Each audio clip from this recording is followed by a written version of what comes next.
Hello, my name is Tujin Ahmad. I'm from Dubai National School, grade 10A.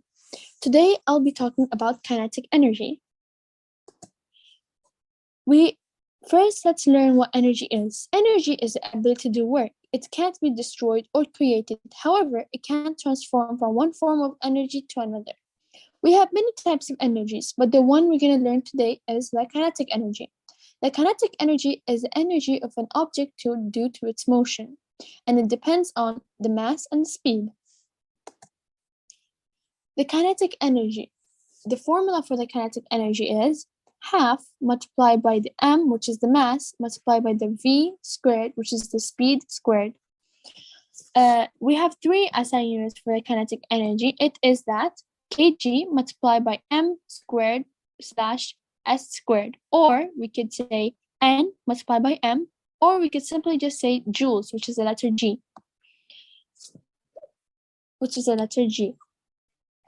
Kinetic energy is a scalar quantity. Why? Because we know that mass is a scalar, so scalar, and the speed is a vector quantity. But when we square a vector quantity, it becomes a scalar. So therefore, the kinetic energy is a scalar quantity. Examples of kinetic energy. Well, anything at home that moves is an example of kinetic energy. This could be from a cue ball rolling on a billiards table, a fan circling air on a warm day, or glass shattering on the floor after it falls from the counter. The kinetic energy is directly proportional to the mass. This means that if the mass increases, the kinetic energy will always also increase. Same thing for the v squared. The speed squared is directly proportional to the kinetic energy. This means if the speed increases, the kinetic energy will always increase. Let's look at an example. Number 1.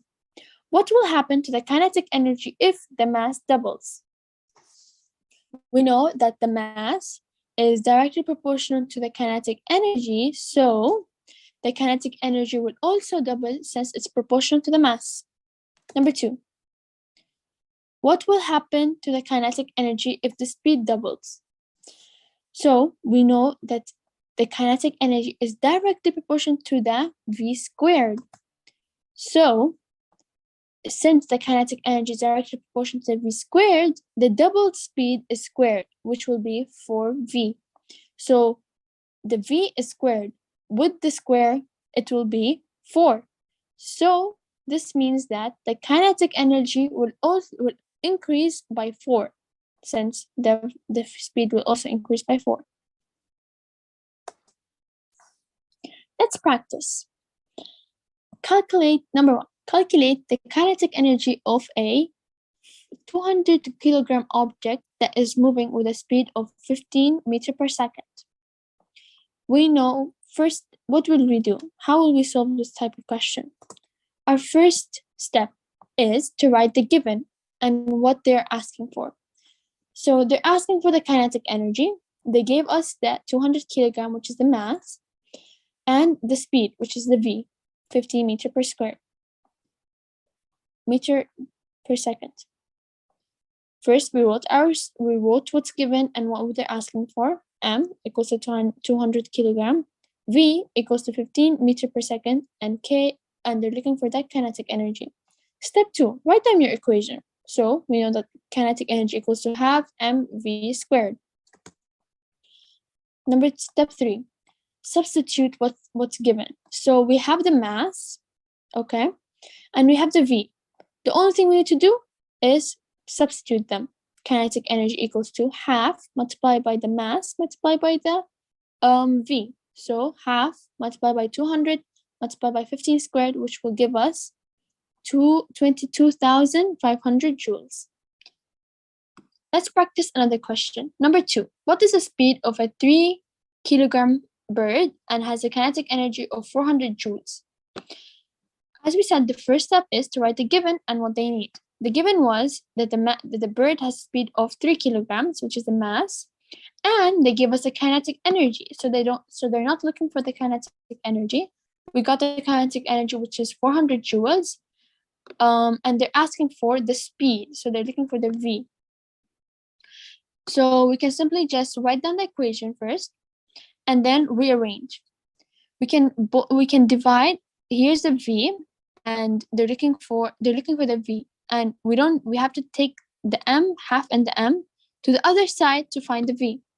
We can simply divide both sides by half M, which will give us kinetic energy over half M, and V will be alone on one side. Then we have the square, we can get rid of it by the square root. V will equal to square root of kinetic energy over half M. The V will equal to square root 400. We can substitute the given 400 over half multiplied by 3. Simply, we will get V equal to 16 meters per second, and that will be the answer. Since we're done, let's check our understanding. Question number 1. What are the two factors that affect the kinetic energy? A. Time and energy. B. Power and mass. C. Mass and speed. Or D. Time and work. And since we said earlier, it is mass and speed, because we know that the kinetic energy depends on the mass and speed. Question number 2. Which one has more kinetic energy and why? A baseball or a soccer ball? Is it A, a baseball because it has more mass, B, a soccer ball because it's bigger, C, a baseball because it's smaller, or D, a soccer ball because it has more mass? It is A, because a baseball because it has more mass. We know this because we know that the kinetic energy is directly proportional to the mass. So the more mass, the more kinetic energy.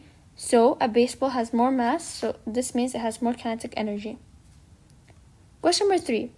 Kinetic energy is A, scalar quantity, B, vector quantity, C, physical quantity, or D, polar quantity. And we know that it is a scalar quantity.